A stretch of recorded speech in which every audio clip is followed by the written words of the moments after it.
कार्तिक मास महात्म्य कथा अध्याय 20 माँ शारदा की प्रेरणा।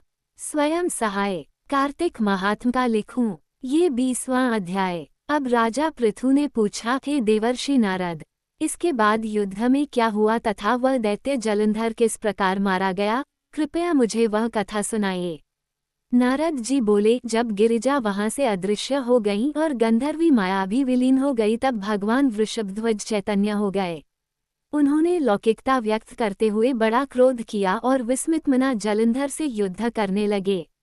जलंधर शंकर के बाणों को काटने लगा, परंतु जब काट न सका तब उसने उन्हें मोहित करने के लिए माया की पार्वती का निर्माण कर अपने रथ पर बांध लिया। तब अपनी प्रिया पार्वती को इस प्रकार कष्ट में पड़ा देख लौकिक लीला दिखाते हुए शंकर जी व्याकुल हो गए।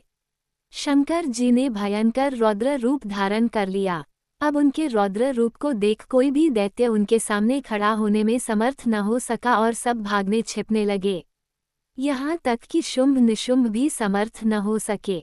शिवजी ने उन शुंभ निशुंभ को शाप देकर बड़ा धिक्कारा और कहा, तुम दोनों ने मेरा बड़ा अपराध किया है।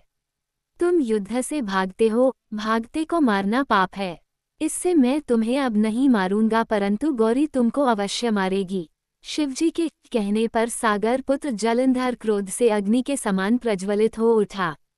उसने शिवजी पर घोर बाण बरसाकर धरती पर अंधकार कर दिया। तब उस दैत्य की चेष्टा देखकर शंकर जी बड़े क्रोधित हुए तथा उन्होंने अपने चरणांगुष्ठ से बनाए हुए सुदर्शन चक्र को चलाकर उसका सिर काट लिया।